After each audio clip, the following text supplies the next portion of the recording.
एक घने जंगल में तमाम तरह के जानवर रहते थे। खरगोश, बंदर, हिरन, लोमड़ी और एक शांत सीधा साधा सा कछुआ। वो न ज्यादा बोलता था न दौड़ता था, बस अपने धीमे लेकिन मजबूत कदमों से चलता रहता था।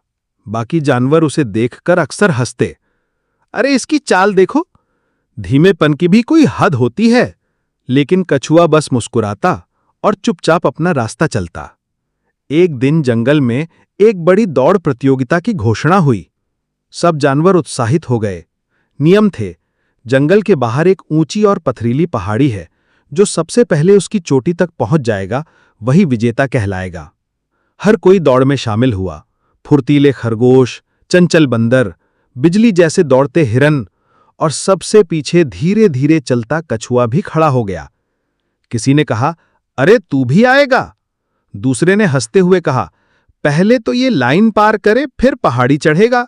तीसरा बोला, कछुआ दौड़ रहा है, अब तो बादल भी उल्टे बहेंगे। लेकिन कछुए ने किसी की बात का जवाब नहीं दिया, बस चुपचाप मुस्कुराया और दौड़ शुरू होने का इंतजार करने लगा। दौड़ शुरू हुई। सभी जानवर बिजली की रफ्तार से भागे। कछुआ धीरे धीरे अपने छोटे छोटे कदमों से चलने लगा। रास्ता कठिन था, कभी कीचड़, कभी कांटे, कभी फिसलन। लेकिन कछुआ न रुका, मैं घबराया। जैसे जैसे दौड़ आगे बढ़ी, वैसे वैसे कई जानवर थकने लगे। कुछ पहाड़ी के बीच में फिसल गए, कुछ बैठ गए और कुछ तो आपस में ही लड़ने लगे। वहीं कछुआ बिना किसी शोर, बिना किसी शिकायत के आगे बढ़ता गया। रास्ते में कुछ जानवर उसकी हंसी उड़ाते रहे। अरे क्या तू सच में सोचता है कि तू जीत सकता है? बेवकूफ है तू, इतनी धीरे चला तो रात तक भी नहीं पहुंचेगा। लेकिन कछुआ न उनके शब्द सुन पाया, न उनका मजाक, क्योंकि उसे सुनाई नहीं देता था। जी हां, वो बहरा था। उसे कभी पता ही नहीं चला कि लोग उसे रोकना चाह रहे हैं। वो यही समझता रहा कि बाकी जानवर उसे हौसला दे रहे हैं, उसका उत्साह बढ़ा रहे हैं।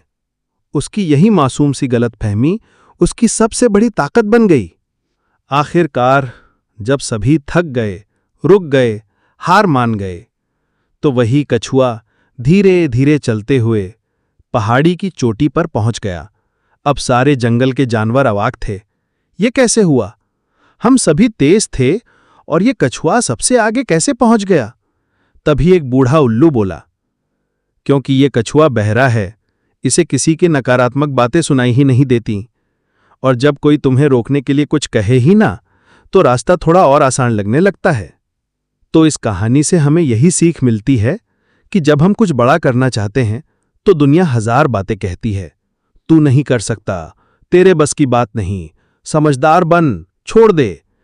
लेकिन अगर हम उन बातों को सुनना ही छोड़ दें तो हम वो कर सकते हैं जो दूसरों को असंभव लगता है। कभी कभी बहरा बन जाना ही समझदारी होती है, खासकर तब जब दुनिया सिर्फ आपको रोकने की कोशिश कर रही हो। अगर आपको ये कहानी पसंद आई हो तो वीडियो को लाइक जरूर कीजिए और ऐसे ही प्रेरणादायक किस्सों के लिए चैनल को सब्सक्राइब करना मत भूलिए।